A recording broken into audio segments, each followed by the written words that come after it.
because of her philosophy, her objectivism, she ended up with weird notions of what an object is. And I covered that last week, so I'll just go real quick through it.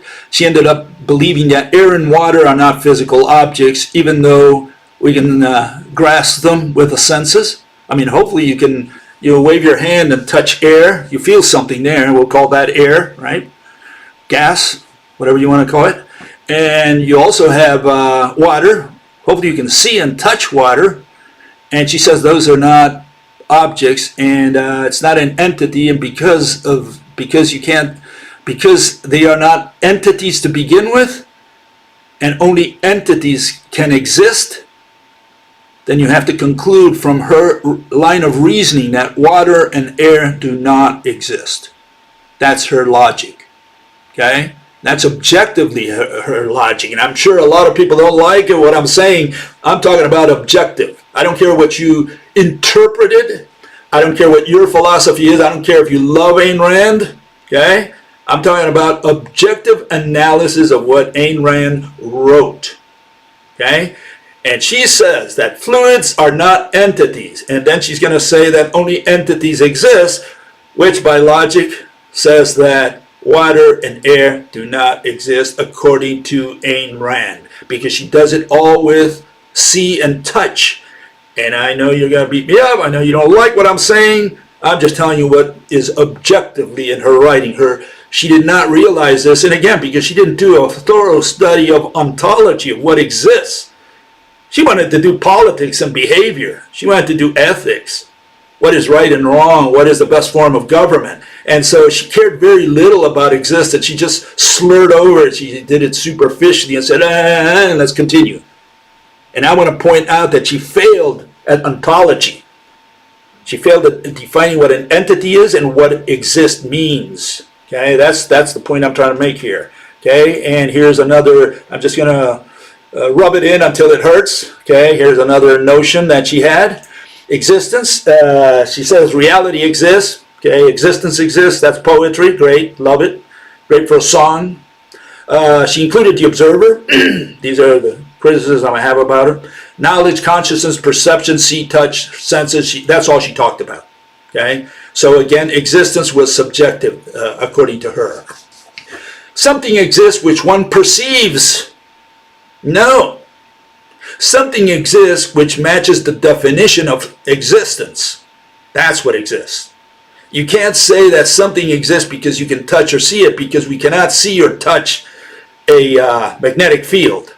And I'm not talking about one where you would pour iron filings over. I'm talking about a lodestone you find in the middle of nowhere.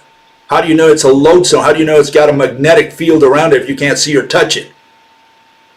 Okay, you would have to bring the iron filings or another magnet and say, well, let's see if this is a lodestone. And then if it attracts it, you say, oh, it's got a magnetic field. But you would not know that. You would not realize that. You would not visualize that unless you did some kind of test. If you just look at a lodestone, you can't tell whether it's got a magnetic field, and you can pass your hand around there and you won't touch the magnetic field. So that's a lousy criteria for existence, what she proposed. She says, which one perceives. Okay? We have to know whether a lodestone has a magnetic field before we run any test. I show you a stone out there, in the middle of nowhere. Does it have a magnetic field around it? Surely you will not be able to see it, do it through see and touch. Now, if I put you alone in the universe with a lodestone, tell me if it's got a magnetic field and your life is on the line. Are you going to say that it does or doesn't? Okay? You have nothing else with which to test it except your hand and your eyes. Okay? So no, her notion was wrong, and that's why she ended up going around in circles. She says sensation tells man that entity, right, that an entity exists. And if that's the case, if sensation tells you, then air and water exist. But she said that those were not entities. Okay? So you figure it out. Okay? And of course she did the same errors that human Kant did. She couldn't tell the difference between exist and entity, exist and thing. She could not tell me whether a thing what the difference between thing and exist is. Okay. Okay, and she, because of this, she also included, things which are completely erroneous, and I'll put her, I guess, on this side here. Okay, and she concluded, okay, erroneously again, that you have atoms and subatomic particles. Well, how did she know? Did she touch them? Did she smell them? Did she see them?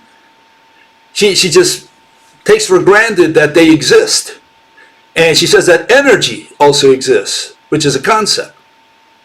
So here we have entities such as water and air, which are not entities according to her, and therefore do not exist because entities exist, and what those things which are not entities do not exist. So water and air do not exist, fluids do not exist according to her, but energy, which is a concept, does exist. And I know you don't like what I'm saying.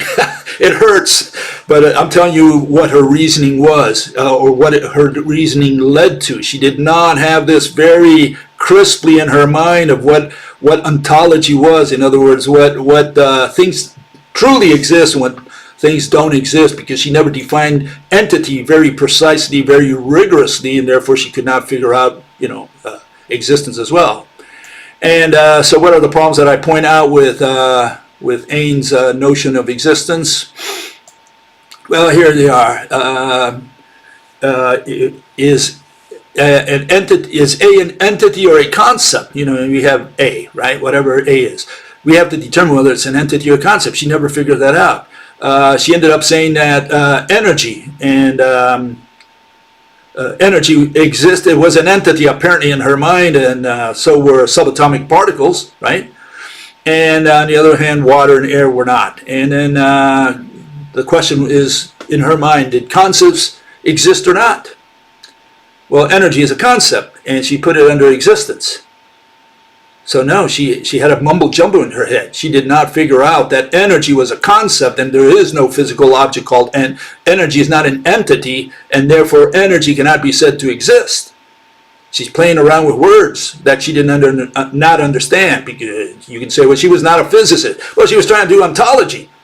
So you can't excuse her by saying, well, she was not a physicist. We're all physicists. Anyone who uses the word exist in a debate, discussion, dissertation has crossed the line into physics, whether he knows it or not. He's a physicist at that moment in time, okay, whether that person knows it or not. And what is an entity? According to Ayn, it was see, touch. That's the criteria she used. She said perception, senses. Okay? She did use that. On the one hand, she said that's what you can point to. Fine. She would have stopped there. She would have been more or less in the ballpark, because all you can point to is shape. You can't point to that which has no shape. You can't point to nothing. Okay? To space. What you're pointing to is not space. Okay? You're pointing to a dark stuff that you have not figured out what it is, because you have not defined what an object is.